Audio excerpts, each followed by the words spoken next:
আন আবু হুরায়রা রাদিয়াল্লাহু তাআলা আনহু আন্না রাসূলুল্লাহি সাল্লাল্লাহু আলাইহি ওয়াসাল্লাম ক্বালা ইয়াকিদু শাইতানু আলা কাফিয়াতি রাসি আহদিকুম ইযা হুয়া নামা সালাসা উকদ।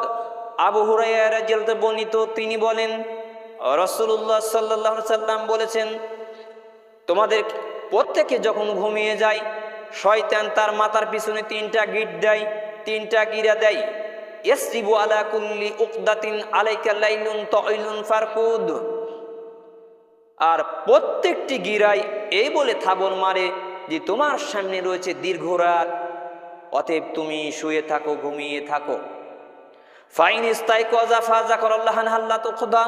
অতঃপর সে উঠে আল্লাহকে স্মরণ করলে তার একটি গিট খুলে যায়। স্মরণ করা মানে ঘুম থেকে উঠে আপনাকে দোয়া পড়তে হবে, এটাকে আল্লাহর স্মরণ বলা হয়। একথা রাসূল সাল্লাল্লাহু আলাইহি ওয়াসাল্লাম বলছেন। ফাইন তাওয়াজ্জা হাল্লাতু খুদা। অতঃপর উঠে ওযু করলে আরেকটি গিট খুলে যায়। ফাইন সাল্লান হাল্লাতু খুদা। তারপরে সালাত আদায় করলে আরেকটি গিট খুলে যায়। ফা আসবাহা নাসিতান তাইবান নাফস। অতঃপর তার সকাল হয় নির্মল চিত্রে, প্রফুল্ল মনে। একথা বলার পর রাসূল সাল্লাল্লাহু আলাইহি ওয়াসাল্লাম বলছেন, ওয়া ইল্লা আসবাহ খাবিসান নাফসি কাসলান। অন্যথা সে সকালে উঠে অলসতা মনে, কুলুষতা নিয়ে। তাহলে প্রত্যেকটি মানুষ যখন ঘুমিয়ে যায় তার মাথার পিছনে শয়তান 3টা গিরা দেয়। এই কথাটুকুই আমাদের আলোচনার সাথে রিলেটিভ সম্পৃক্ত। যদি মানুষ ঘুম থেকে উঠে দোয়া পড়ে একটি গিট খুলে যায়, ওযু করলে আরেকটি গিট খুলে যায়, সালাত আদায় করলে আরেকটি গিট খুলে যায়। আর যদি সকালে এভাবে উঠে তার সুন্দর প্রফুল্ল মনে নির্মল চিত্রের সকাল হয়। আর তাছাড়া সে সকালে উঠে অলসিত মনে, কুলুষতা নিয়ে, তাকে দেখলে একটা মানে কেমন কেমন চেহারা। পর্যায়ক্রমে আমি আপনাদের বোঝাচ্ছি শয়তানের কার্যকলাপগুলো কি কি। আন আবু হুরায়রা রাদিয়াল্লাহু তাআলা আনহু আনিন নবী সাল্লাল্লাহু আলাইহি ওয়াসাল্লাম ক্বালা ইযা ইস্তাইকাযা উরাহু আহাদুকুম মিন মানামিহি ফাতাওয়াজ্জা ফালিয়াস্তানসির সালাসা।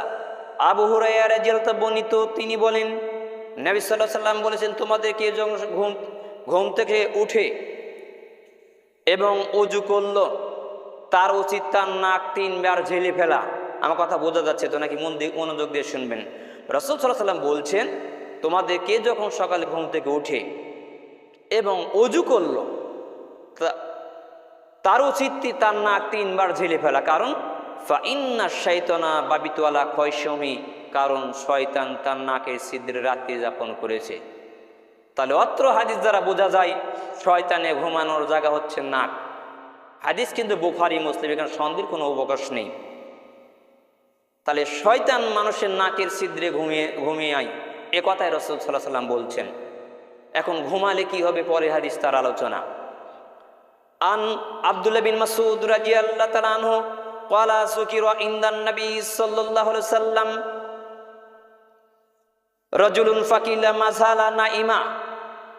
আব্দুল্লাহ বিন মাসউদ রাদিয়াল্লাহু বর্ণিত, তিনি বলেন নবী সাল্লাল্লাহু আলাইহি ওয়াসাল্লামের সামনে এক ব্যক্তির ব্যাপারে আলোচনা করা হলো।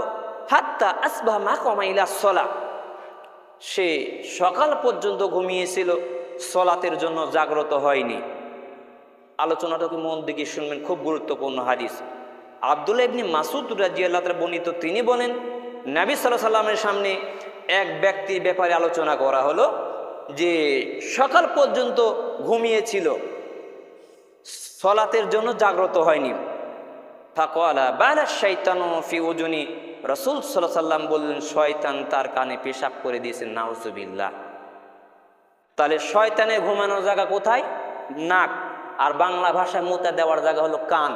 যারা ফজরের সালাত আদায় করবে না, টয়লেট হিসাবে শয়তান তাদের কান ব্যবহার করে। আপনি সালাতে এসেছেন, আপনার ছেলে বাসায় ঘুমিয়ে রয়েছে, আপনি আপনার সন্তানের কানে শয়তানকে মুতে দেওয়ার জন্য সহযোগিতা করতেছেন। আমি বারবার বলেছি, আপনি সালাতে এসেছেন, আপনার উপযুক্ত ছেলে যদি বাসায় শুয়ে থাকে আর আপনি সালাত আদায় করতেছেন, এই সালাত দিয়ে আপনি আমি পরিত্রাণ পেতে পারি না, কোনোদিনই না, অসম্ভব হতে পারে না।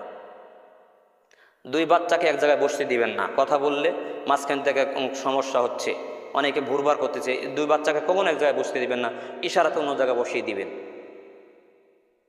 যে কথা বলছিলাম সম্মানিত উপস্থিতি, তাহলে শয়তানের ঘুমানোর জায়গা মানুষের নাক। শয়তানের বিছানা আপনার নাক, শয়তানের পোশাক পরার টয়লেট আপনার কান।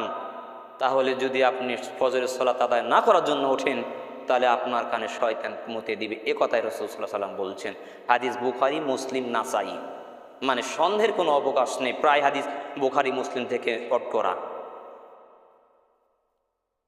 সম্মানিত উপস্থিতি, যে কথা বলছিলাম শয়তানের সম্পর্কে আলোচনা। আন আয়েশা রাদিয়াল্লাহু তাআলা আনহা ক্বালা সালতু রাসূলুল্লাহি সাল্লাল্লাহু আলাইহি ওয়াসাল্লাম আন ইলতিফাতি ফিস সালাহ। আয়েশা রাদিয়াল্লাহু বর্ণিত, তিনি বলেন আমি রাসূলুল্লাহ সাল্লাল্লাহু আলাইহি ওয়াসাল্লামকে সালাতের এদিক ওদিক তাকানো সম্পর্কে জিজ্ঞেস করলাম। খুব গুরুত্বপূর্ণ হাদিস। আমি অনেককে লক্ষ্য করে দেখেছি, বয়োজ্যেষ্ঠ মানুষ সালাত আদায় করে এদিক তাকায় থাকে, এদিক তাকায় ওদিক তাকায়, কে কি করতেছে দেখেন। এই বিষয়ে আলোচনা। আমার মসজিদের মুসল্লি যে এরকম হবে, এটা আমাকে মাঝে মাঝে দুঃখ লাগে, খুব কষ্ট লাগে যে কি অবস্থায় গেলি। আন আয়েশা রাদিয়াল্লাহু তাআলা আনহা ক্বালা সালতু রাসূলুল্লাহি সাল্লাল্লাহু আলাইহি ওয়াসাল্লাম আন ইলতিফাতি ফিস সালাহ।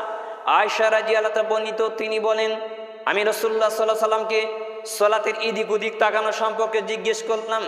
ফাকালা হুয়া ইখতিলাসুন ইয়াখতালিসু শাইতানু মিন সালাতিল বাদ।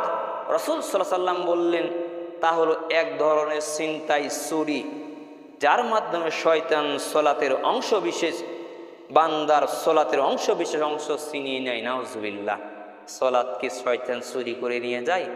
হাদিস তো বুখারী। আপনার বিবেচনা কি? আর আপনি এই মসজিদে সালাত আদায় করেন, আপনি সহিহ আকীদা সম্পন্ন মানুষ, আপনি সালাতে এদিক ওদিক তাকান, মানে তার মানে মসজিদে আসে কিচ্ছু শুনে না, খালি যায় আর আসে, যায় আর আসে।